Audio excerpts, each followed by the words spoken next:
going on, silencers? CAS here with a much demanded or requested video. Unlike anything I've done before, this is going to be a bit of a behind-the-scenes tutorial on what I use to make my videos. So I'm going to try my best to put timestamps in at every point when I'm talking about it, and I'm going to try my best to keep it all in order.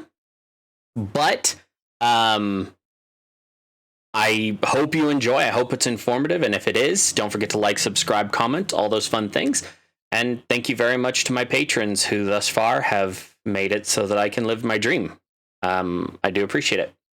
Anyway, without any further ado, we're going to start with a desk tour.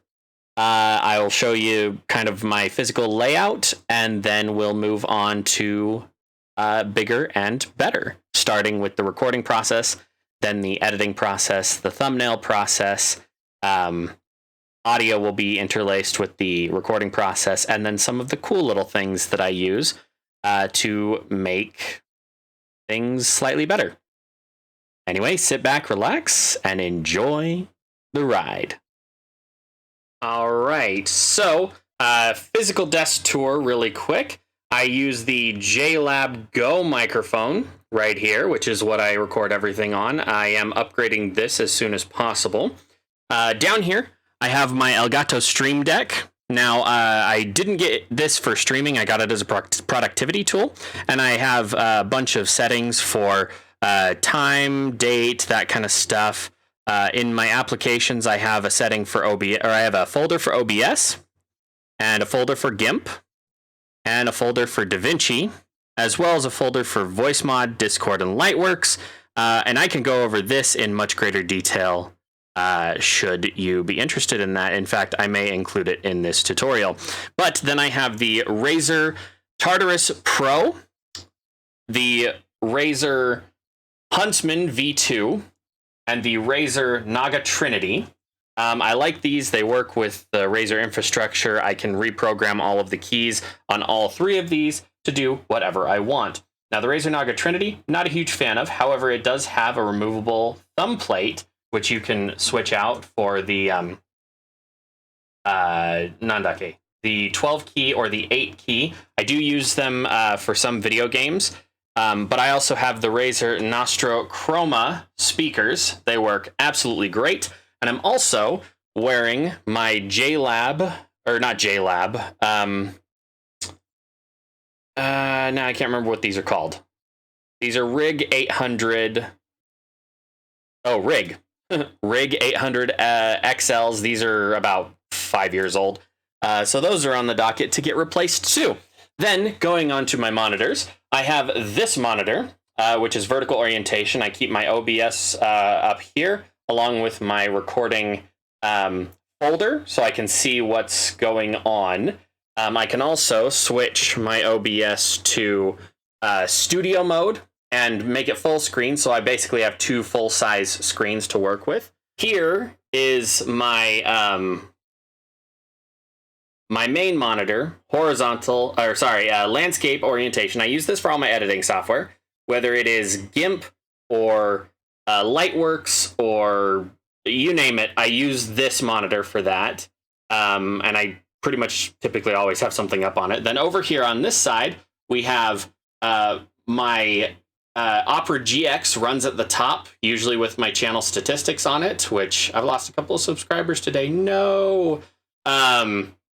And then down here, I keep my Discord, my Steam, Epic Store, or itch.io down here when I'm playing the game and recording, just to give me some more information. But that has been a sort of desk tour for me. Oh, and my machine is down there.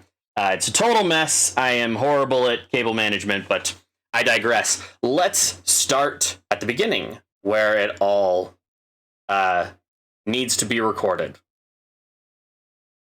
All right, so here we are in my OBS. So I figure what I'll do is I'll start with the settings that I use for everything except for audio, and we'll go into audio especially after this. So first, I set up scenes. I am really lazy, and I don't like to set things up more than once. So I've done a nested audio scene, which I'll go over more in the audio section. But basically, this means that I can change my audio settings once and forget them. They'll run in whatever other scene I use. So I have a YouTube recording, and this is also my streaming scene. And right now I'm using a tutorial background that can go away. I also have a friend who keeps interviewing me for his podcast, so I have a special setup for him there. I use Veadotube, which I'll go over at the very end with my bonus material. Game capture. My nested audio scene is in here, so that runs my audio for my YouTube recording and streaming. And then I have a display capture, which is what I'm actually using on my other instance of OBS to record this, because I'm not doing what everybody else does, and they've got like 50 bajillion windows because it's like looking in a mirror and they're recording their own OBS. This is a separate instance. Tony Kaku, moving on to my settings. So you'll notice that my OBS probably looks different than yours. I use the Kuligwe theme. If you're interested in a short tutorial on how to install a theme properly, let me know in the comments below. Otherwise, if you are normally recording with OBS, you're going to want to keep this one ticked, the check hide OBS from screen capture.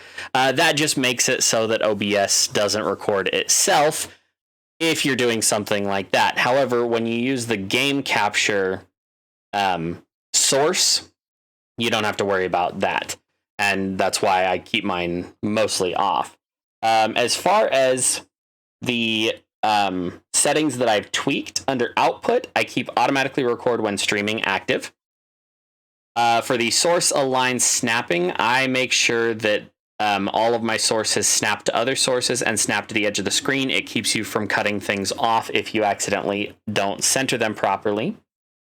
Under system tray, I have it enabled so that it's not down here on my taskbar unless I actually am recording. That way it doesn't bother me. As for my studio mode, since my OBS typically runs on a vertical, a portrait monitor over to the left side, that side, I do the enable portrait vertical layout, which allows me to studio top and bottom rather than left and right. So my screens aren't 4 inches across, but they're like normal top and bottom. And I don't actually know what that setting does. I don't really use it that much. As for multi-view, I don't use it yet, but I might in the future, and I will go over that in a tutorial if somebody is interested. Under my stream settings, I use the YouTube RT MPS because that's what you have to use if you stream to YouTube, and I don't do that Twitch. So the maximum bitrate for YouTube is 51,000 kilobytes per second. Maximum audio is 160 kilobytes per second. Keep this setting in mind as you're going through your other settings. Under output, for streaming, use the NVIDIA NVENC H.264 codec, and make sure that you set your audio track to whichever one is capturing all your audio. This will make more sense as we go over the audio stuff, but I have it set to channel 6, and I will shout back to this later. Now, for rate control, I use CQP, which is constant quality something, I think. You also are constant quality, I can't remember. But you have constant bitrate, variable bitrate, and lossless. CQP actually works the best in my personal testing. With a CQ level of 16, you can go up to about 20 before you start running into some serious framing issues. But otherwise, it works really well on my system. And I hopefully had remembered to put the my system specs before this section. For preset, medium quality works just fine for me. Tuning low latency, multipass mode, single pass, and profile high. I do not do the look ahead function because it seriously causes performance issues for me. but you can use that if you want. For your GPU, you can also set how many cores you have. I would recommend a few less than you have, actually. And that helps your processing as you're encoding it. This can basically be maxed out if you have 2 rigs. So have one rig doing the recording and the other rig doing the encoding. But I don't have 2 rigs. This is single rig streaming. Going to recording. So when I record things, I record in .mkv because MKV it's constantly saving. So if for some reason I'm recording a 40-minute video and this craps out at 30 minutes, I don't lose all of it. If you use MP4, MOV, FLV, and either of these bottom 2, if the recording cuts out halfway for some reason, a power loss or something, that whole recording is completely toast. You cannot get it back. It will corrupt, and that's it. Now, if there are ways to get it back, I am currently unaware of them, but I use .mkv because it also allows for all of the audio channels and stuff to maintain their full quality. I haven't had any problems with it, and I do remux later, which I'll go over in a moment. I use the same encoder that I use for streaming, and I don't rescale my output. I record in 4K for everything. And for rate control, same settings as streaming. So CQP, CQ level of 16, medium, low latency, single pass, high, and I keep my GPUs off the table, but I don't have any performance issues when I'm running this. Now, under audio, for track 1, which is my game audio, I keep a 256 bitrate. Bitrate is basically the dynamic range that you can use for your sound. So if there's an explosion or something, you don't max out your audio. However, bitrate also slows down your processing and your encoding capability, because so what your bitrate does is when you have the sound going like wavelength across the recording element, 256 means that every second it's trying to put 256 readings on every single wave coming in. So as you're going through it, it's a lot of information. I mean, in 10 seconds, you're doing 2,560 processes rather than common 64, which, by the way, 64 is pretty much Hollywood standard. So I'm just kind of flexing at this point. Track 2 is what I use for my voice capture, so my microphone. In this case, it's called Voicemod Audio because I use a program called Voicemod, and we will go over that in the audio section coming up next. Track 3 is my Discord audio for when I'm doing multiplayer and I need to capture the other person's voice. I have that Discord audio set up. And down here in track 6, this is my streaming audio, and this has an audio bitrate of 160, which is the maximum that YouTube allows. And I will go over that more in the audio setup. I don't use the replay buffer at all. And in case you're wondering, a lot of these settings will not appear if you are under simple. So you have to switch over to advanced. Now in audio, I use a sample rate of 48 kilohertz. This works for me. You can switch it over to 44.1 kilohertz. I haven't seen much of a difference in my personal experience, but it works. For my audio, this is kind of where I'm going to touch on the audio, and then we'll go back. For channels, I use stereo, so you guys can tell when I turn my head and whatnot. But here's where it gets really important.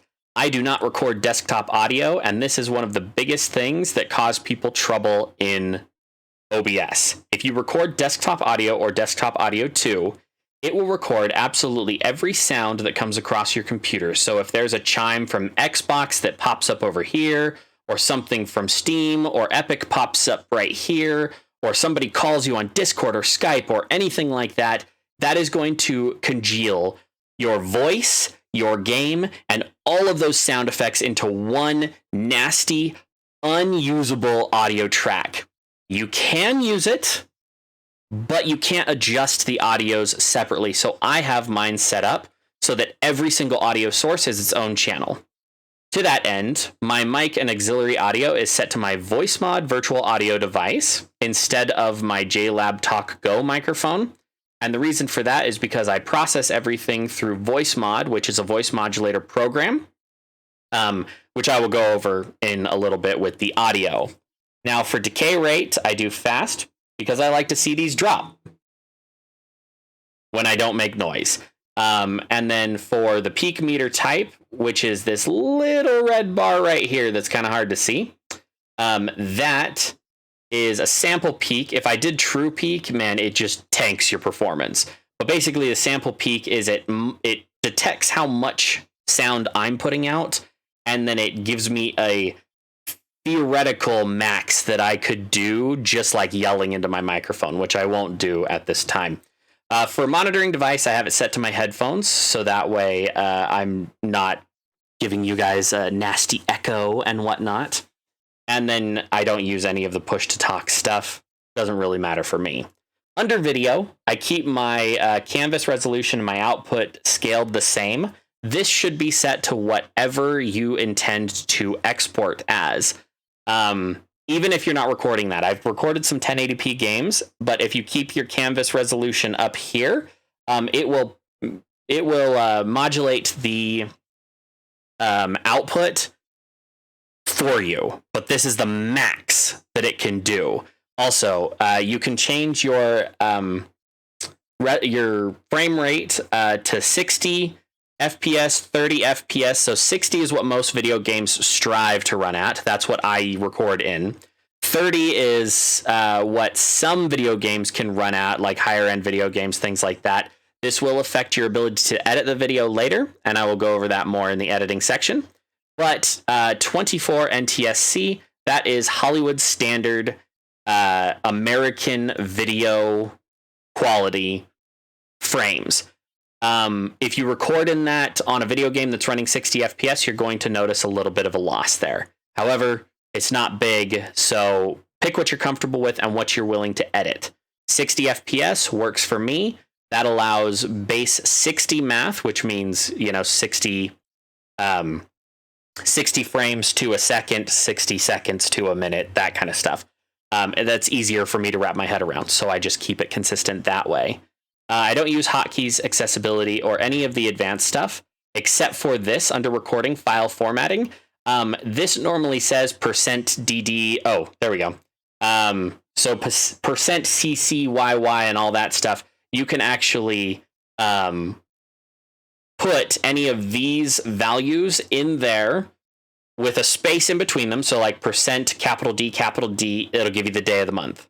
%Y will give you the year. You can put all of those in.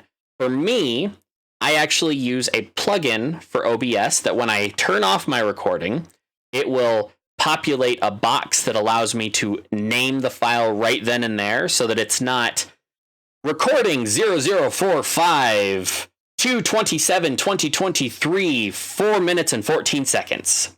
Just so that I can avoid that BS, I do it this way. So like I said, I turn off my recording, it prompts me to put in a box. The problem with that is the way that program or that plugin, which I'll try to link in the description if I remember, the way that plugin works, it turns it into a file rather than a .mkv. So I put in the file name formatting to put .mkv at the end, so it actually turns it into a video. Anyway, that's pretty much what I use in my settings there. The one final thing that I will say about it is when I'm done recording, I go here and I hit Remux Recordings.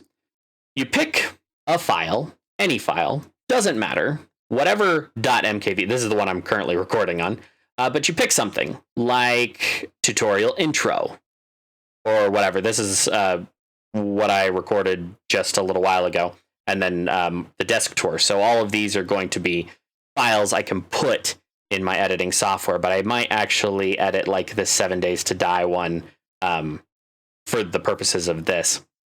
Anyway, so these come out looking like this. Tutorial intro, day, blah, blah, blah. But it says .mkv. The best file format that you can edit in is not .mp4. It's .mov. The reason being is because that format, for some reason in the audio codec of that format, there's almost no loss. So I recommend, before putting your finished recording in your editing software, you open the file like this, so .mkv, you go over here, tap right arrow key, and then do .mov. You can hit Remux, and bing, it's done. Now this one was only like 2 minutes, so that didn't take very long. The Remux didn't have any visuals or anything. It was just audio, I think. Maybe not. I don't know. But if you're remuxing something that's several hours long, it will take a ridiculous amount of time. Let it complete, because if you stop it in the middle of a remux, sometimes you will lose that file.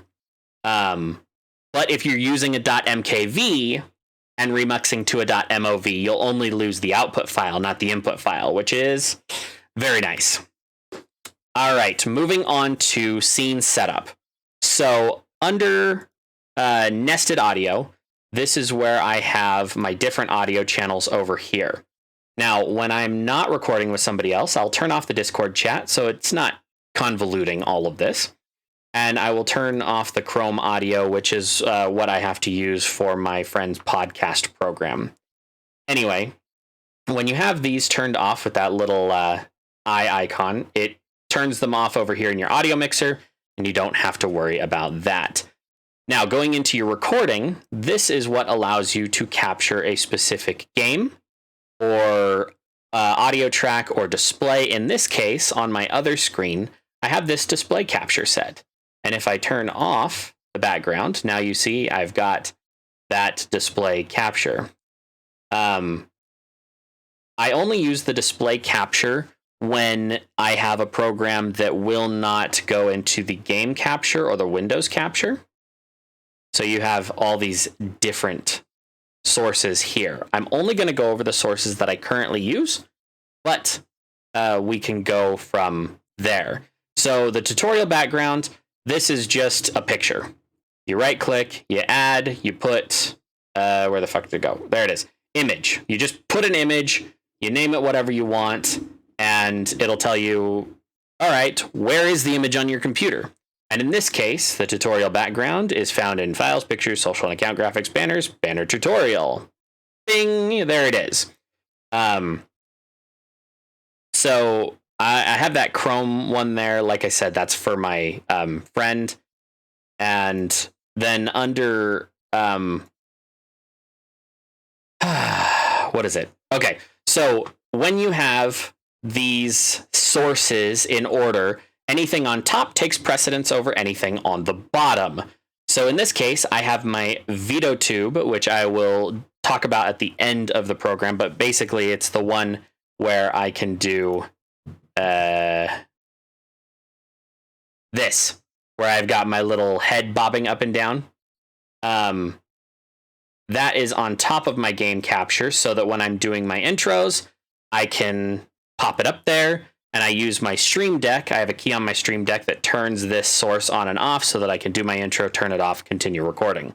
Otherwise, you can always come into here and just click that and edit out the little whatever time it took you to do that, if that's something that you want to do.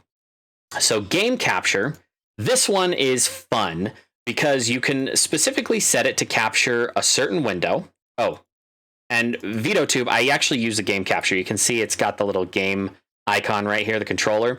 You can set it to capture a specific window and then tell it to capture a certain window. This window match priority, in the case of something like Veadotube, because it changes its file name based on when you open it, I can match the title and otherwise find the same exact executable. So it looks for the .exe running in the background. As long as it's the same, you're good to go. For some games, going to game capture now, capture foreground window with hotkey. This one works absolutely great. You do have to set up the hotkey in your settings under hotkeys. But once you have them set, For me, I use Control-Shift-Insert for window capture and deactivate capture, and then game capture, Control-Shift-Home to capture. And I don't have that set to deactivate because it will turn on any program I have it selected on, but I don't want it to turn off on accident, so I don't have that one. But for the audio, I have that set to turn on and off in case things get a little raunchy, because some of the new games have some times in them when you're like, oh, that doesn't need to be on stream. Anyway, for some games, if you start it up, like Medieval Dynasty, if you start it up, it'll be black. It'll be completely black when you start up the game, except for the very basic HUD elements, like your food meter and stuff. But you won't be able to see anything unless Allow Transparency is off. If Allow Transparency is on, it tries to capture overlays in layers, and a lot of games don't code that the same way OBS looks for it. So if it's black, try to toggle the Allow Transparency. Now, with capture frame rate, I don't know why it was on, because I only capture at 60 Oh, never mind. I know why that is on. Because most of my games can go up to like 144 FPS natively, and I have most of them boosted past that. So limit capture frame rate allows your recording to maintain a smooth flow. Capture cursor, if you turn that off, it'll actually not capture your mouse. In-game or out of game, doesn't matter, so got to be careful of that. The anti-cheat compatibility hook is if you're playing a multiplayer online game like Fallout 76, the game will not record unless you use that setting, and even then it might not, so you might just have to use the display capture like I'm doing, which is basically just recording my middle monitor. Third-party overlays such as Steam. If you're on Steam chat with a bunch of friends and you're all playing together, and there's that little Steam overlay up top that shows your name, and then it lights up when you talk, and then your friend's name, and it lights up when they talk, and so on and so forth. You can turn that on, and it'll allow that to be displayed as well. Now, for the hook rate, I keep it on normal because it's fast enough. And for the color space, sRGB is totally fine. Now, I pulled this into here. You right-click, add, go to Scene, and you can grab a scene, like your nested audio, and put it in here, and that allows this YouTube recording to carry over all of the settings for the nested audio. Display capture, likewise. If you turn on display capture, it will just basically grab everything on a monitor, which is just fine, unless you've got, like a raunchy desktop or something like that. You may want to keep that to a minimum because it doesn't filter out anything. Any of the settings that I have down here, or any of the programs that I have, pop-ups, things like that, all of that will show if you use display capture, which is why I use game capture to keep things separate. Now, moving on to audio. All right, so moving on to audio, we have a couple of different things. Now, I am going to start with how I have the nested audio set up, and then go into filters and advanced settings. So I'll try to keep the timestamps set up so that you can go through it. Now, over here on the right, you have your audio mixer. This shows your game audio and your mic audio. I don't have any games currently going. Under mic audio, that is my voice. You have these sliders underneath, and each one of these sliders is set to negative 4.5 decibels. And I also have them locked so that I can't screw them up mid-game. I find that this is a perfectly acceptable level for both my voice and most games. And if I do have to adjust it, I adjust it a little bit in post. Now, over here under sources, so these are my scenes, my nested audio scene. Under sources, I have a special audio that's specifically for my buddy who does podcasts. I have my game audio, which is exactly what it sounds like. And then I have my Discord chat, which is exactly what it sounds like. Discord chat, when you do a application audio capture. You can do an application audio output capture, which is actually what these are. But it'll pop open like this, and it'll say capture audio from a selection of executables or capture foreground window with hotkey. In my YouTube recording, or here in game audio, I capture the foreground window with hotkey. In Discord chat, I only want it to ever capture Discord, so I have that set to Discord. You can add as many executables as you want, but I literally only want this channel to run Discord. All right. And then when I'm not using Discord, I'll turn that off because I don't need to monitor something that either doesn't have sound or isn't pertinent to the recording. Moving on to advanced audio properties. Oops. This will actually be helpful if I do that. So hit one of these three dots, advanced audio properties. So advanced audio properties allows you to change which tracks each sound comes over on. So for me, I have game audio set to track 1 and track 6. This is important. All of the ones that you intend to ever include on a stream need to be in the same channel. So my channel 6 is my streaming channel. All of my sounds go there.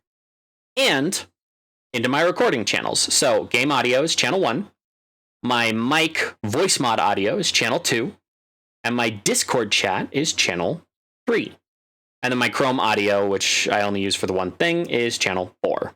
You can switch this to active sources only, which only shows the ones that you can currently see down here. And if you turn off those and then pop back into it, see, it'll only show what you're currently working on. I keep monitoring off because if I hear myself in my outside of my own head, it like bugs the hell out of me. So I don't do that. So that's how I have it set up. Now, going back into the settings for a moment, and then down to output and recording, I have my audio tracks set so that 1, 2, and 3 currently record. So even if there's nothing in my Discord, and I don't even have it active, this file will have 3 audio tracks. One of them will just be blank. I highly recommend doing that so that you always capture all of the sounds that you're expecting.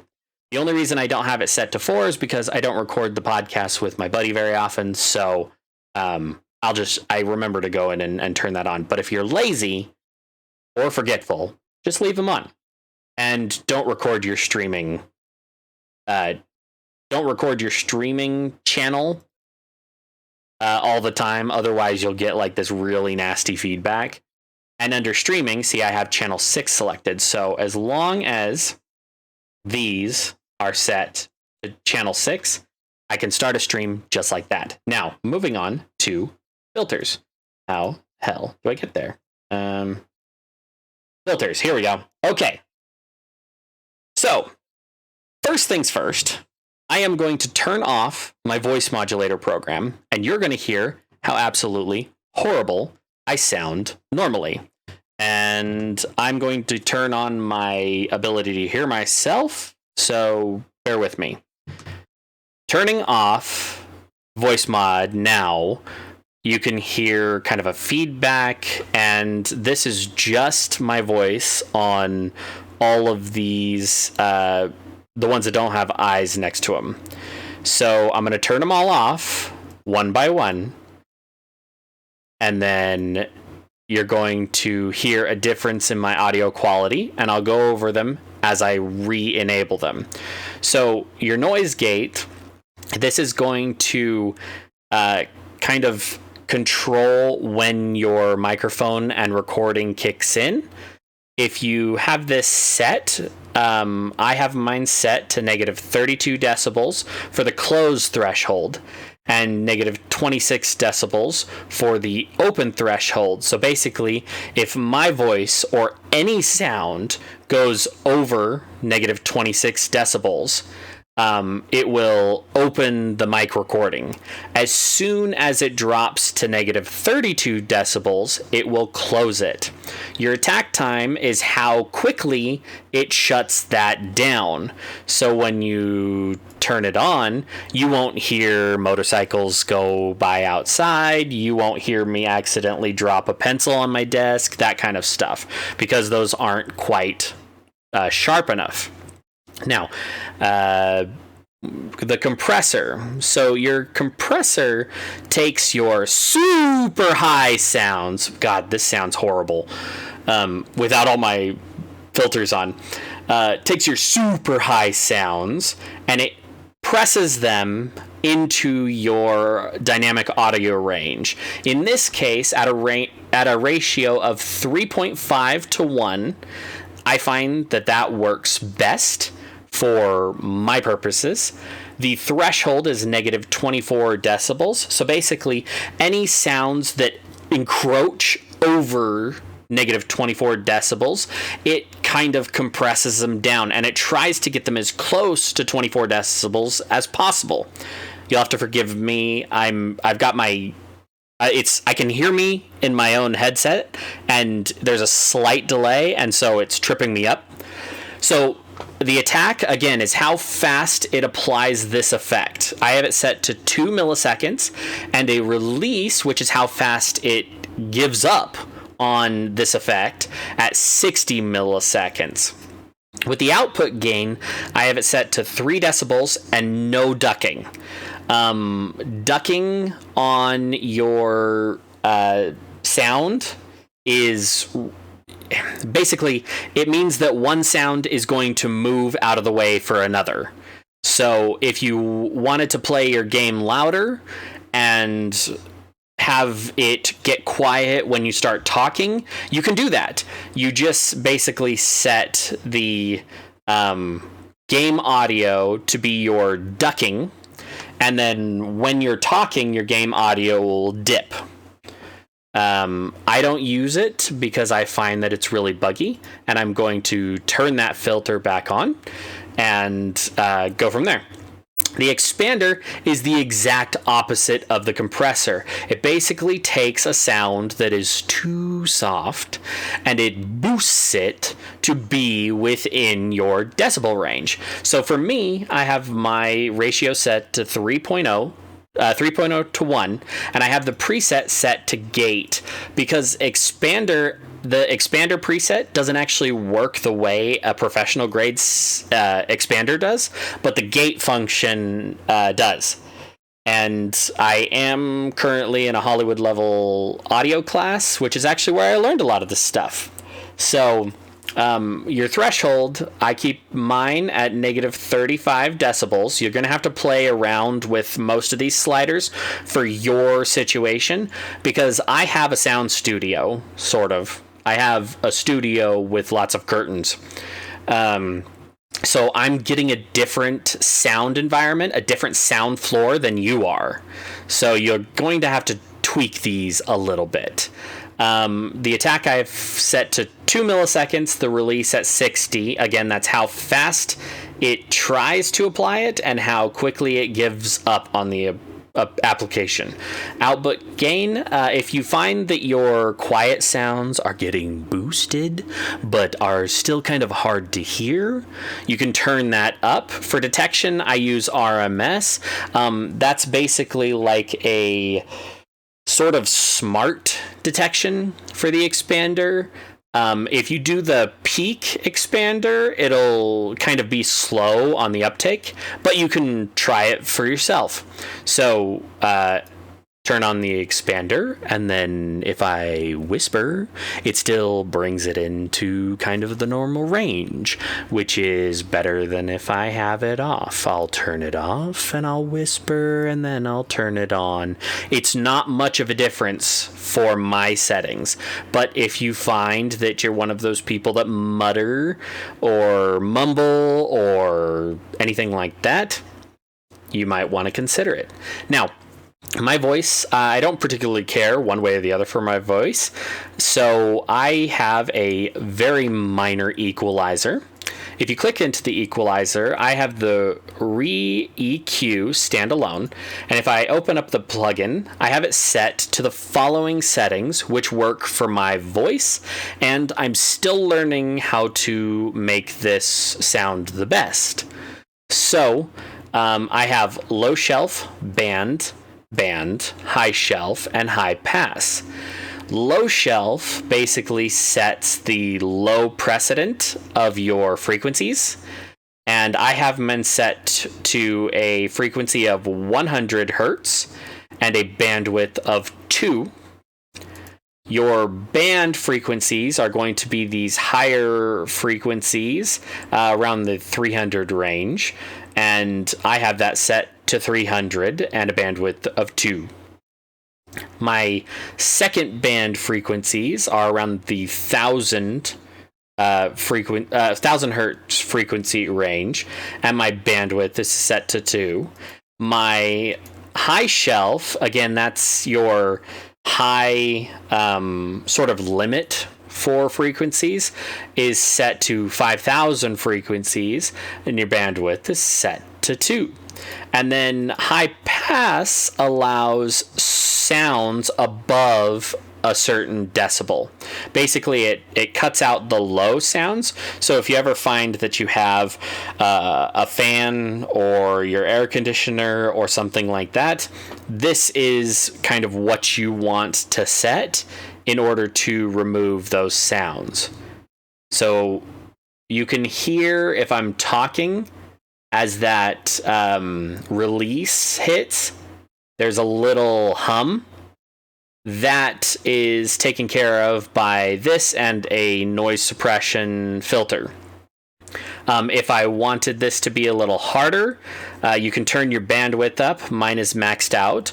But if you go into your compressor and expander, you can actually set your release to be a lot quicker, and that'll help with that too. And I don't have any gain set on that. Now, I don't use the noise suppression or the Marvel EQ anymore. This is a special equalizer. I used it at first, but it ended up not actually working the way I wanted it to. So, and the noise suppression on OBS is inferior to the other thing I use. Now, the limiters are wonderful because if you max out your sound, your limiters keep you from popping your speakers. Basically, if I were to keep this off and I were to scream like a little girl, which I've done recently in a video, it would basically pop your sound and then it would drop off being able to record for a moment, and that's not good. So what I do is I have that set to -1 decibel, so basically right up in the top of the red. I can go all the way to the line. And when I get there, instead of popping, it basically stops all the sound that would go above -1 decibel and keeps it at -1 decibel. And your release is, again, how quickly it gives up on that effect. And I keep mine at 60 milliseconds. However, I've been considering turning all of them down to 30 milliseconds. And I'll toy around with it, and you'll either hear a difference or you won't. Anyway, so I'm going to close that, and then I'm going to open Voicemod. So this is Voicemod. This is a great program. They added a new one. I don't know what that is. Great program. There is a free version.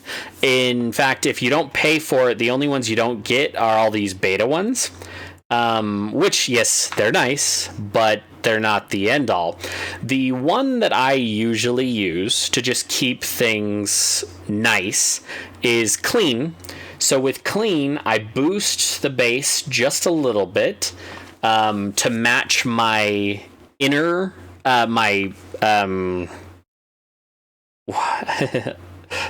I can't remember what it's called. Audio osso something. Basically, your voice resonates through your bones. So the voice that I hear when I'm speaking with you actually sounds a little more like this. So I just turned it on. But if I turn it off, you can hear the difference between this and this.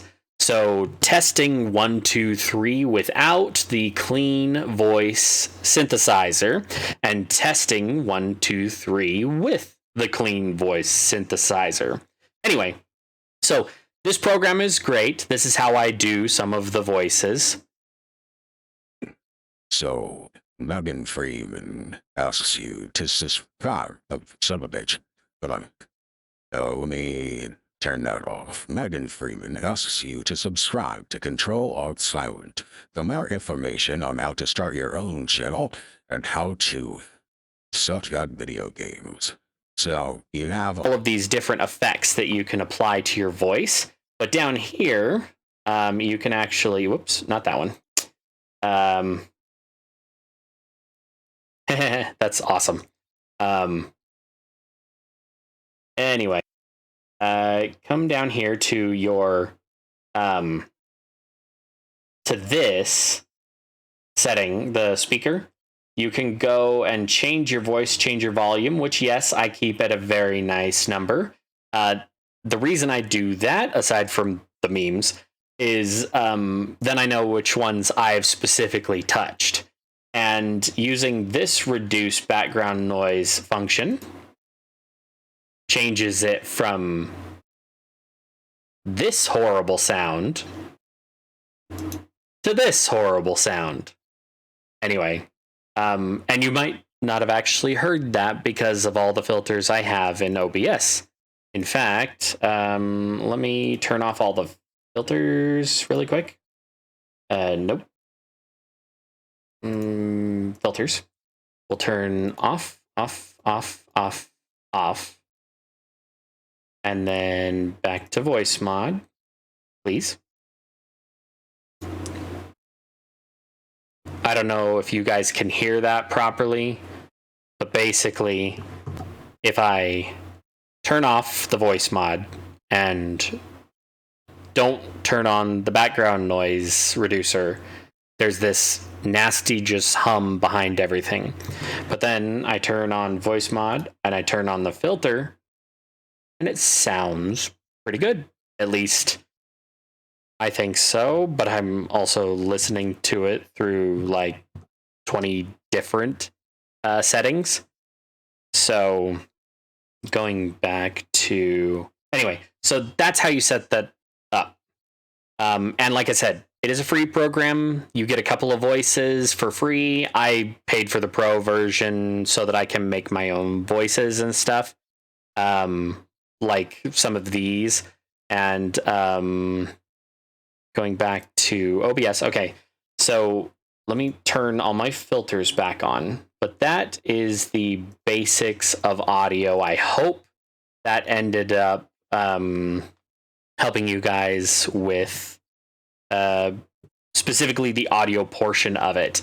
Next, we are going to move on to editing. And just remember, when you're done recording a .mkv file, move on, or remux by going to File, Remux, and remux the offending file to a .mov. It works in your editing software much, much better. But onwards and upwards to editing. All right, so here we are in editing. I'm starting with this to just show you kind of what I am working with. So in my Stream Deck, which is sitting on my desk, you'll see on the left-hand side, this is the control software that allows me to get into and out of the various things. I hit the Davinci key, and I have all of these different keys set up. Some of them are just hotkeys. Some of them are native controls through applications that allow control of Davinci. And then on the right-hand side, you'll see my keypad I have set up for media editing. If I press this little thumb pad right here, it actually switches layouts to my GIMP layout and then back to Davinci. So I will be using those controls. So don't get confused. I will try and remember and give you a much better tutorial on Davinci if this isn't good enough for you. So just let me know on that. Now, switching over to Davinci.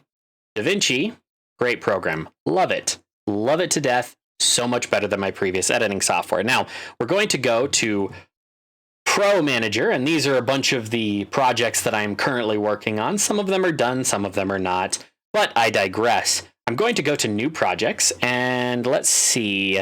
How about, have I done that one? I haven't, but I have done that one.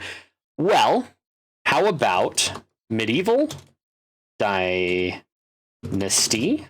Season 3, Part 1? How's that sound? We'll do that episode. Now, let's see. I already have that one in my folder. Okay, so you start here in Davinci, which is the super awesome editing software that is so freaking intimidating. It would not surprise me if you get to this point and you're like, I don't need a YouTube channel that bad. I get it. I do. So, here's what I'm going to do. I'm going to import media. So normally file, import media, but I have a hotkey for it. I press it and I go to, let's see, Medieval Dynasty. Medieval Dynasty. Okay. Open that up and it will say change project frame rate. And yes, you do want to do this because the default for Davinci is 24 FPS.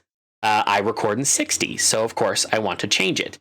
And just to double check that it has been changed, I can go down to the gear and right here, timeline frame rate 60 FPS. Wonderful. Now, this would be great. I could drag, drop, and there's a file for you. However, I have an intro, I have an outro, and I have other things that I do to make the file basically work. So in that case, I need a couple of things. In this case, I have bins. So bins are just collections of effects or clips that you can use in another way. In this case, clips intro, I have my intro, my outro song, and my subscription thing, my subscription chroma key, and then import another bin, and I want the text intro and outro. So I okay for that. And so I go into clips. I'm going to grab my intro, drag it right down here, and switch over to my control scheme for this. So I've got I can make them bigger, I can make them smaller. And I will go over editing in much greater detail if this doesn't do it for you. So you do that, you go back into master, you grab the Medieval Dynasty, and then make these a little bigger so that the waveforms will show up. And that is probably so the total length of this is 40 minutes and 26 seconds and 26 milliseconds. So yeah, that's perfectly fine. Now I need to wait for this to basically to show up properly. But in the meantime, we can actually work on something else. So if we go into clips intro, we grab the subscribe chroma, we drop this down. Now the reason that I picked a purple subscribe chroma is because first off, I like purple and it's the best color. It just is. Oh, there we go. Actually, we'll come back to that. So I look at my file and I'm like, okay, maybe here's where it starts. Oh, let me switch game capture to this. Hold up. Cancel, do this. And that. Yes? And, well, I don't think I need to tell anybody where we're... Okay, so there we are. Now, I will look at it. I'll expand it out a little bit. I'll give it a good cut right there. Hit X to get that away. And then I don't need this bottom channel because it's not multiplayer. So I delete that. Then I unlock these. I take one more look at it. What's going on, Silencer? Perfect. So that works for me. So I'm going to hover over this middle, right click, add a 60 frame cross dissolve, trim the clips. Totally fine with that. I specifically created the intro and cut enough of this that... What's going on, silencers? CAS! Okay, and it stuttered a little, but that's just because it's processing both me recording and editing at the same time, which no computer is made to do. Anyway, so you do that, and then for me, I actually edit at double speed. So I hit spacebar here, and well, I don't think I need to tell anybody where we're fast forward. Welcome back to our little slice of heaven. Salinita is found in this valley, and well, we've been away. And I figured that if get to the frickin' subscribe, dude. Doing every other kind of video that I have. I just recorded this like yesterday, so just enjoy life in the medieval era, in the medieval era, with Rasamir, Gundalf, his son. The wife whose name escapes me. Okay, it's been a while, I'm sorry. And it's colder than a witch's tit. I'm freezing my acorns off here. Where are we? Oh, I know where. And it is the middle of the winter. Come on, get to it. Okay, I'm long-winded, I'm sorry. But mostly, it's just to have some relaxing time to play the game. Let me take a look. Customize games. We currently have our building limit set to ridiculously high. Yeah, that should work. The next time the season changes is when that will change, so we'll have to make it for most of this season, but that's totally fine. Let's go check on our beautiful wife. There you are. Right here, that's right. You want something to eat this? Like I said, I don't think that's appropriate for YouTube, but thank you. How's our little kingdom doing? We need... Yeah, reach it. I have to break out that wall to... Alright. His name escapes me. Okay, so, in this case, I forgot to ask... I forgot my call to action. Like, subscribe, comment, all those fun things. So, I need to find a good place for it. We've been away from home long enough, and I figured that if nothing else, if I keep doing every other kind of video that I have, maybe we should take some time to unwind and just enjoy life. Okay, so that feels like a good place to me. I'm going to grab my subscribe, I'm going to put it here, and you'll notice, unfortunately, enjoy life in the medieval era, that it just turns purple. What the hell am I going to do? No, I'm just kidding. We're going to go down to this color tab right here, which will bring up our chroma key. Over here, we have our output. We're going to right click, add alpha source, pull this down to here. And this gives us an effect. Basically, an alpha source allows you to implement an effect on a channel. So in this case, we're implementing an effect on this. Then we go down here to the qualifier. We grab the eyedropper. We click this. Oh, no, it's wrong. No, it's backwards. So we hit this inversion right here, and we could leave it at that. However, there's a little purple outline around it that's more than I'd like. So we're going to grab this in-out ratio, drag it all the way to -100, and that tightens it up nicely. Then we grab this feather and go 1, 2, 3, 4. And now, when we go back to edit and we play it, life in the medieval era, in the medieval era, with Rasamir, Gundalf, his son, the wife who's... Okay, so you get the point. I've done this. Now, I forgot something very important that I've been doing recently, and that's putting my text intro. So I go into my text intro settings. I grab my intro like that. I hover over it, and I made this when I made this effect when I was playing RimWorld. So it's got, you know, the Dark Master series on it, which you may not have seen yet or even heard about yet, but there it is. Anyway, so I set it, and then season 3-1. And then I can go down here and put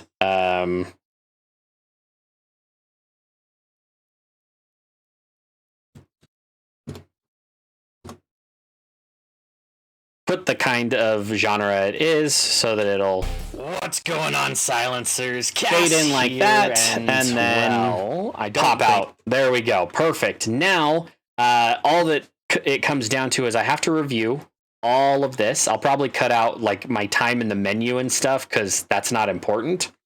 But I will go to the end. Oops. Sweet baby Jesus. Slow down. Okay. So I'm going to go to the end here. I'll review this probably off camera. 38 subscribers right now. Okay, it's been an interesting and long 5 months, and I hope that it continues on. But I won't keep you any longer. Thank you very much for watching and liking, and I'll see you in the next one. Okay, so we reached the end. What do we do now? Well, in this case, I'm going to do my outro. So I double click on my outro, and it brings this up here. I make sure that I'm all the way on the left-hand side. I'm going to hit this marker, and then I'm going to go up here and type in 15 seconds because that's how long my outros have to be in order to fit. And I grab this, plop her down right there. Then I right-click so that I've got the double bracket. Add a 60 frame cross dissolve, trim. This is where it gets technical. Lock the video channel. Click on the crossfades and hit delete so that they go away because my audio already trails off. I don't need it to cut out and it sounds really artificial when I do. Then I'm going to go here to the end, right click, 60 frame cross dissolve. But you notice how my my little bracket thing is only one side. That forces the effect on one side or the other of the cut. I wanted the whole second right there, so I did that. Then I go back to my text intro outro for my Patreon scroll. I drag this in. It is set to the perfect amount so that when it plays and switches over to thank you patrons, then it starts coming up. This took a little bit of tweaking and you just have to tweak it however you want to make it happen. Anyway, so that's there, but I'm missing my outro music. So I go to clips, intro, and outro. I grab this song and I set my opening here, and let's see if this one's going to play. Nice, 27:20, and I'll tell you in a second if it works.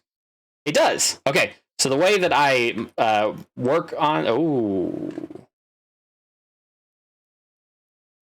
there, it was off by a little bit, so I can go to the very end. I can hit cut. I can kill that piece. And then I can grab this, look at the file, 27:25. Okay, so that one was just a little on the long side, but that's neither here nor there. Now, if I leave it like that, you hear this. 5 months, and I hope that it continues on. I don't know about you, but I like the sound of my voice. So I'm going to click on it, go over here, negative 14.5. But still a little loud. So I'm going to look at this audio track. I'm going to reach up here, grab this little nub up top so the double arrow appears, and drag that to there so that it fades in. It's been an interesting and long 5 months, and I hope that it continues on. But I won't keep you any longer. Thank you very much for watching and liking, and I'll see you in the next one. And I try to time it, obviously, so that that beat hits as that transition goes. But at the very end, I also right-click, add a 60 frame cross dissolve, and just like that, I'm done. Now I'm going to go through and actually edit this episode, and I'll be right back with you in a minute as we go to the deliver stage, which is how I get it onto YouTube. But see you in a minute. All right, and for a 25-minute edit, that's not too terribly bad. I did a couple of effects and whatnot that I normally don't do, and I had to give credit where credit is due, so I had to figure out a tip. Anyway, like a tip overlay. But I digress. So we're gonna go here to deliver. Which, by the way, is this little rocket ship tab down here. Now, I already have my YouTube 4K export set up, but I will go through it with you because normally you go over to this one, YouTube 1080p, but I wanted YouTube 4K. So you're going to name your video first. So Medieval Dynasty, hello. Medieval Dynasty Season 3, Part 1. Okay, and then render the single clip. So you want the whole entirety of it rendered, and you want to make sure that this right down here says entire timeline. Always make sure that says entire timeline. Doesn't matter what you're doing.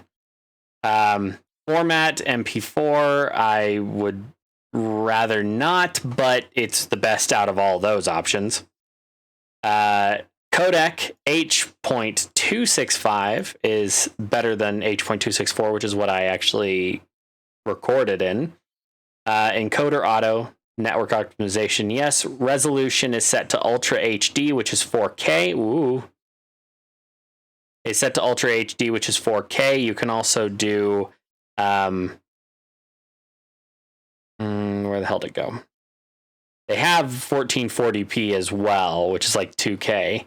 But I prefer this. I don't use vertical resolution, but if you are doing like shorts or TikToks or whatever the fuck it is you do in vertical, you can click that and do that.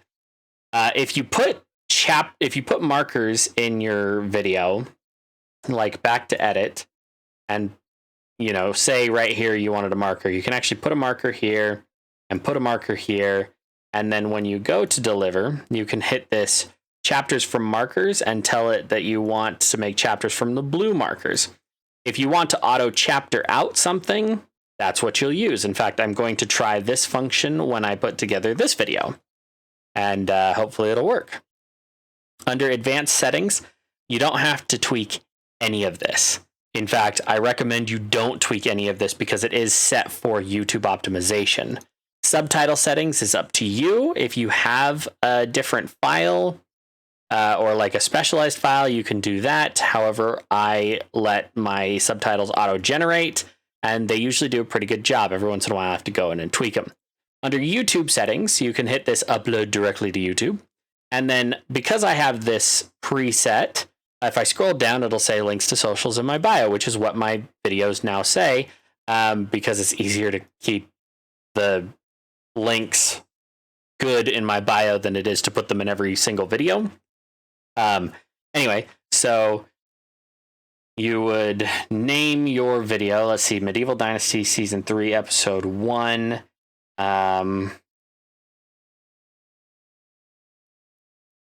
See how much we've grown. Medieval Dynasty Season 3, Part 1. And then down here, I do something potentially witty, most of the time stupid. It's been a while since we've visited our little haven, and it's time to go home. Okay, so we do that. And now it's got this upload thumbnail. Now, I don't know about you, but I didn't pick a thumbnail. I haven't made one yet.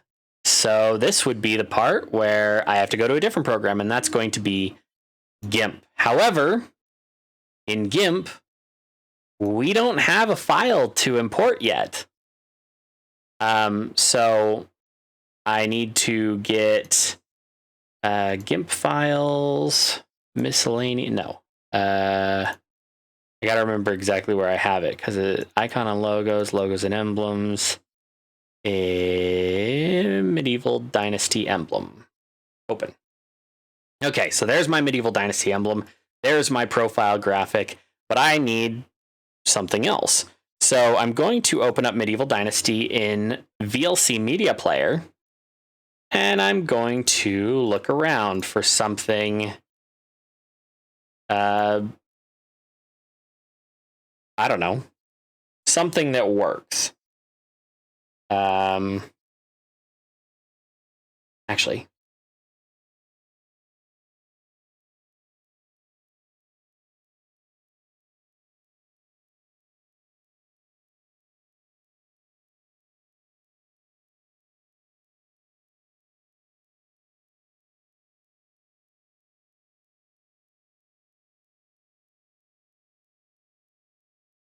okay.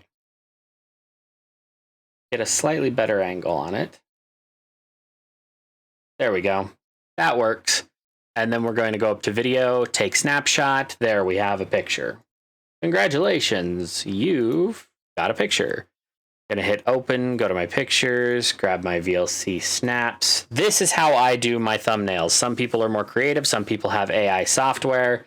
I don't have any of that right now. So I'm gonna grab this, going to do a crop.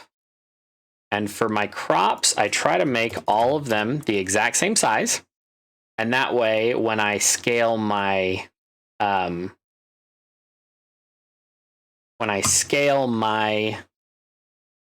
this, so copy that, paste it, right click to new layer. That way I can move it around independently and it's not just slapped on there. Then likewise, we go here, we pick the rectangle tool, so R, we copy, we paste, right click to new layer, and then we scroll down to actually we can start here, I guess.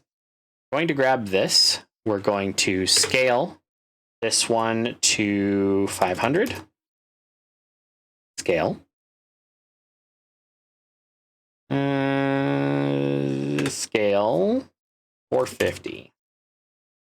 And this is just personal preference. You don't have to follow along with this entirely, but I can cover up that down there. Then I'm going to go here, scale this. I usually do 350. And then move it up here, down here. Yeah, I'm going to move that down there. Then I'm going to create a text box by pressing T. Gonna go here. Gonna go to 269. Yes, I know, but that's the size that I use for stuff. So season 3, episode or part 1. And then I'm going to click on this border, which snugs it up. Press escape, press M to move. Grab this and slap it up in a corner. I'm actually going to slap it up in this corner because the tree is kind of pretty and I want to put my text over here, I think. So I've done that. I hit escape, then I hit R. I hit R again. Oh, wait. First, I add an overlay, which you can do by just right-clicking and new layer. This one I have it set to overlays. So then I hit R, I select, get that just a little more room. Perfect. And then I hit Shift B and give it a little bit of a background so it's easy to see, easy to spot. And then another T to create a box. Now, we called this episode Returning to Heaven. So how about Almost Heaven, Selenita.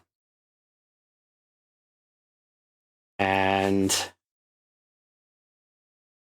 then we can right click. So little tip for you. If you do this and you just keep typing until it goes to the next layer and then you right click or you click on it, it'll do this funkiness. And I don't want it to do that. So I did it like this. I'm going to, nope, got to press escape first, then move there. We're going to click M. Oop. So we can move this. By the way, if you go over and click that, it doesn't work. Can't remember how to lock these layers now. Oh well, doesn't matter. So we have Almost Heaven, Selenita, right? I think I want to add a little bit of an effect to that.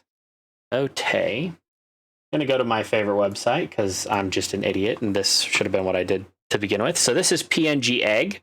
This is a wonderful website if you just need a certain PNG. So like that, I just typed in music note, and all of these have transparent backgrounds, so they are super easy to use. So I'm going to grab this one, and all of these don't have licenses on them. They're just wonderful free resources. So download PNG for free. I am a human.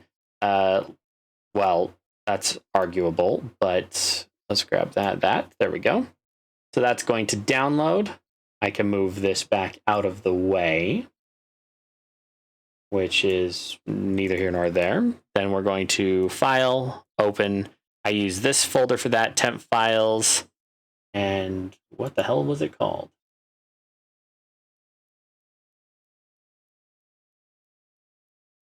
It may have gone into my downloads folder for the first time in forever. Yeah, I did right there. And as you can tell, I use this a lot. Okay, so we grab this, we hit R, we hit R, select it, copy, which is Control C, and then paste, and right click, to new layer, paste, right click, to new layer. Actually, I'm an idiot. We're going to do that. Then we're going to press M. We're going to move it. We're going to scale the layer. So right click, scale layer. It gives you this window. And we're going to drop this down to, 128 scale. And then we're going to C, Control Z. Actually,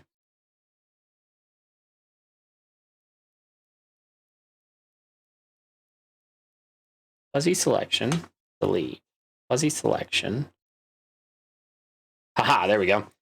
So we're actually going to change this by doing that, pressing R, copying it, pasting it, right click, to new layer, grab this one, delete that layer, and actually delete the layer altogether. Grab this, scale the layer, 128, scale,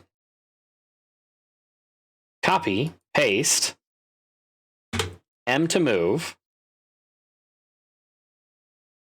and whoops, Control Z,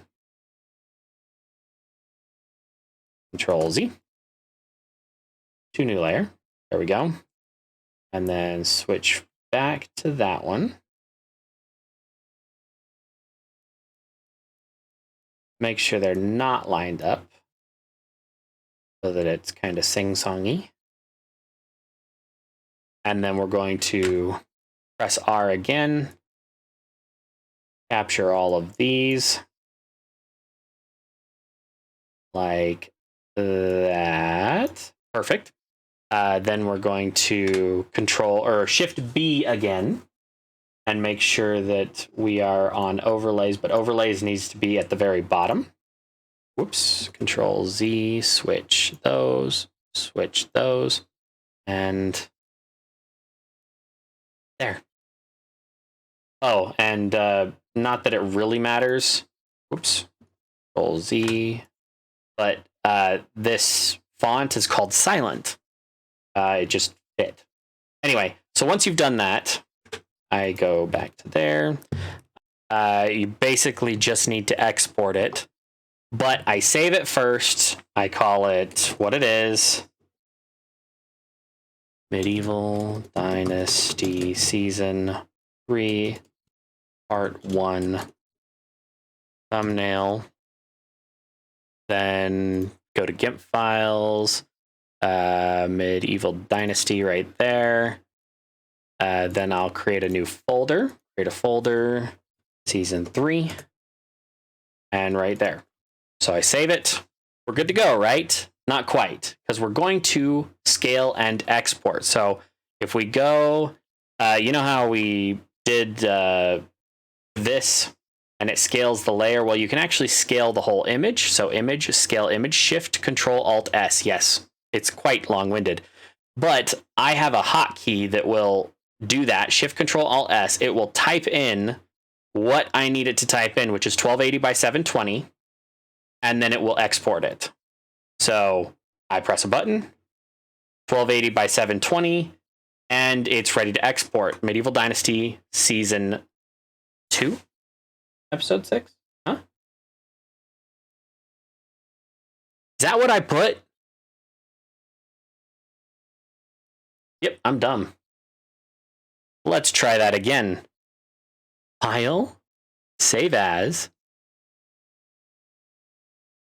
What the hell was I thinking? Season 2, Part 1. I swear I put it right. GIMP files. Medieval Dynasty.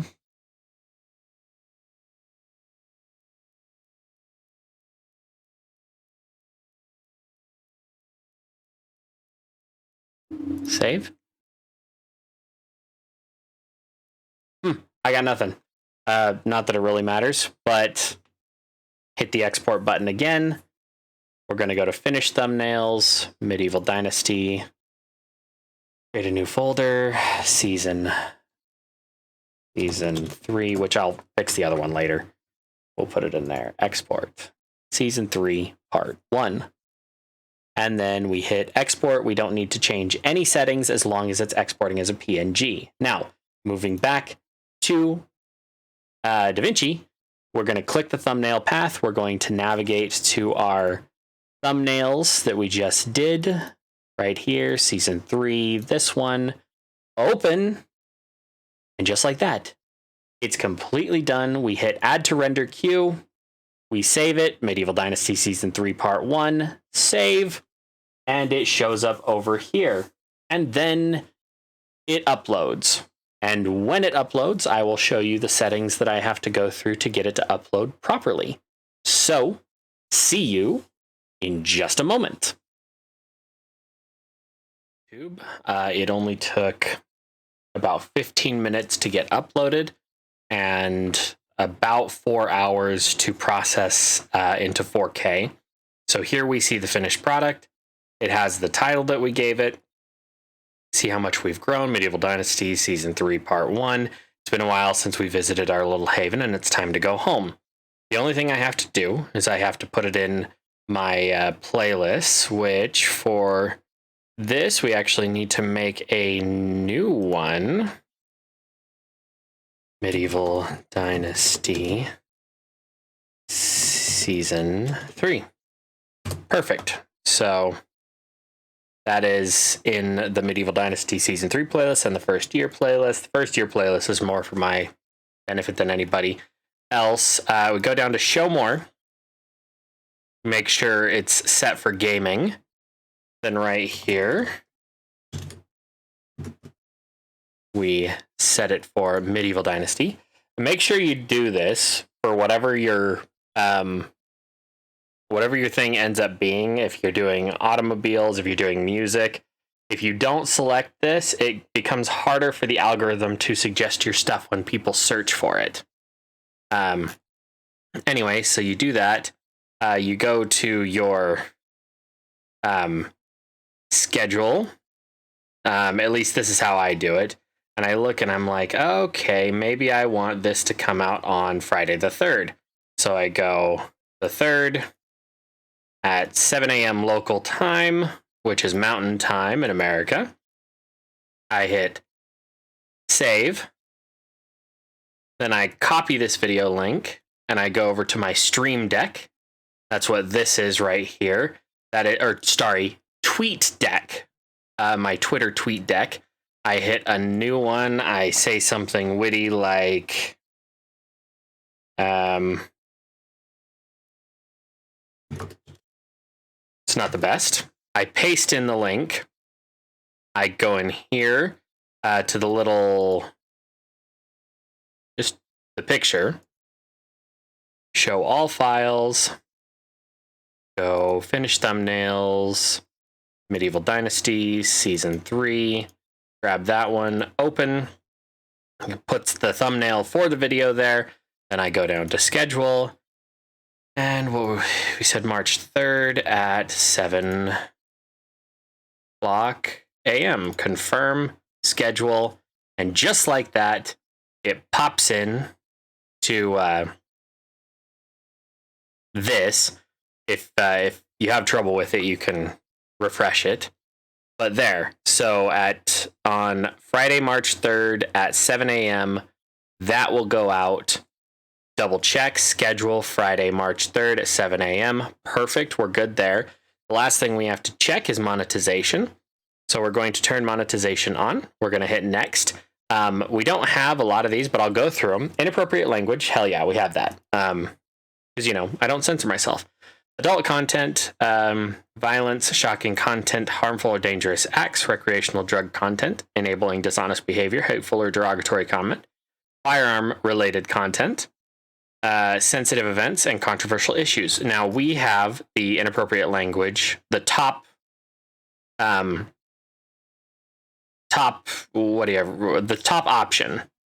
Basically, I use the F word out after 15 seconds of the video. If you switch it over to profanity used in the first 8 to 15 seconds, it'll say limited ads. So you won't be able to get as much monetization for it. But I'm safe for ads because I count 15 before I say fuck. Anyway, so I hit submit. It's going to fail the first time. There's a bug with it. You have to open it back up and then it will come up. Hit save. Then hit mid-roll because I do mid-rolls now. And I typically try to put it right in the smack dab middle. I do make sure that I'm on a boring screen. And if you hit place automatically, it'll put like 500 of them in there every time I take a breath. That doesn't work for me. So I just put one in the middle, hit ad break, continue, and save. And just like that, this video is scheduled, uploaded, monetized, put in a playlist, and ready to go. I don't have to do anything else. And that is pretty much the end of my creative process. Now stay tuned at the end and I'll go over some of the, what do you call them? Just like the bonus programs that I use to make things work. All right, for those of you who've stayed to this point in the video, I do much appreciate it. I know that I do tend to get fairly long-winded and, well, it's not easy, but I appreciate you sticking with me this long. All right, so one of the programs that I wanted to talk about that I use, it's this one, this, what do you call it, like avatar program. This was actually showed to me by Lax. I will put a link to his channel in the description below. He does a lot of like first-person shooter games, Call of Duty, that kind of stuff. So if you enjoy that kind of content, go over and check him out. But he's the one that actually turned me on to this. He uses a very similar thing for his wolf character. So anyway, he pointed it out to me. It's absolutely wonderful. This is called Veadotube, and it is what it says on the tin. It's just an avatar. What's wonderful about it, though, is this background is actually transparent. So when it's in your OBS window, it doesn't show up when you don't have your mouse over it. If you have your mouse over top of it, you'll see all these buttons. But if you just have this minimized in the background, you'll just see your bouncing avatar, which is absolutely wonderful. You don't have to do anything special to it either. It's just naturally set up that way. The wonderful part about it is, so you can have different animations. You have a closed mouth, open mouth, blink, and closed mouth blink image. You can set your static not making any noise thing animation. That's what it is. That's what they're called.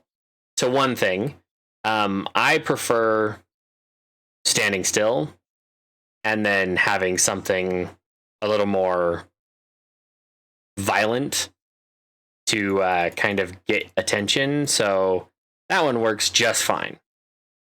Anyway, so you do things like that. If you have multiple different images, you can have one that is a mouth transition, which would cause you to have like the closed mouth when you're not talking, the open mouth when you are talking, and then you can have the reactions where it just kind of basically blinks on its own. I haven't toyed around with that much because I only have the one picture right now, but I am working on a slightly more, I don't know, human one. You can also have multiple states. So, for instance, if you wanted one that was like freaked out or angry or something like that, you could have an angry avatar with angry reactions along this, and you can switch back and forth between the different states, and you can actually change the states based on a key binding. So you can switch between pissed off and freaked out and all that stuff. You know, have like a cat avatar with the ears back and the eyes wide, like, holy shit, what just happened? Totally awesome. I absolutely love it. This works really well, and so far, my few subscribers that have said anything about it have liked it. So it's wonderful. For the most part, that's pretty much the extra program that I use. For these backgrounds for my desktop, I actually have one on each desktop, and I changed this one because it's mildly inappropriate for YouTube otherwise. These animated backgrounds with all these options, that is Wallpaper Engine, which is awesome. It lets you filter through things. You can filter by maturity level. You can filter by fantasy, cars, technology, abstract, Matrix-esque stuff. You can search for them. There's dozens and dozens. There's anime women, anime men, all kinds of stuff. But that's what I use for that. I also use Razer Synapse to control all of my different devices. So my keypad, my speakers, my mouse, my keyboard. And that allows me to program macros and other things into it, just like any other gaming system. But these also have all of the RGB set into them so that I can switch up how the RGB is done. My go-to is my favorite, purple, but I can switch over to things like my RimWorld setup, which does this throbbing orange on the speakers and then has a ambient awareness on it. Or I can switch over to something like, where the hell is it? 7 Days to Die, which does this red heartbeat across the majority of my stuff. And I can program all of those. I'm just not very creative. So that's one program that I use to the benefit. I also use the Stream Deck program with multiple different profiles for all kinds of stuff. Ooh, hello, that was not the right button to push. I pressed this one on accident, and I haven't actually reprogrammed this since I got 3 monitors, and it just shut down half of my programs. My bad. But I have things like, this is my system, so I can check my CPU usage, my internet speed. If I launch my hardware info 64 program, this will tell me my temperatures throughout my computer. It tells me what my hard drives, my currently set up hard drives are. I have a bunch of external hard drives that used to be listed over here, but I haven't done those. My Heaven benchmark, power options for my computer, all kinds of stuff. And then these, the ones that say expired, one of them I used for my 30th birthday, which obviously that's past. One of them I used for the end of the year because that was my goal, or my goal. I wanted to reach a certain amount of subscribers at a certain time. It was supposed to be 2,000 by the end of January. We didn't quite make that, which is totally fine, but I put that for one of my goals. My channel will be 1 year old in 136 days. That one's not important. Then, like, these were like Kerbal Space Program 2 and Wild West Dynasty, and is this one supposed to be after the end? I think I have the date wrong on that one. Anyway, but yeah, I use these for games, game blah blah blah. And then under World Clock, just for my own reference, that's where I put some of my more active subscribers. I put their names over their local times so that I know when to not bother them. But for privacy's sake, I'm not going to actually open that one up. Yeah, so that's pretty much it. I hope this video was very informative for you. I know it's been long. I appreciate you making it this far. I'm very grateful to my patrons who have given me the opportunity to live this dream, even if it is in a small amount. And it means the world to me. But I won't keep you any longer. Thank you very much for watching and liking. Let me know if there's anything else you would like me to expound on in its own dedicated video. Thank you very much for watching, and I'll see you in the next one.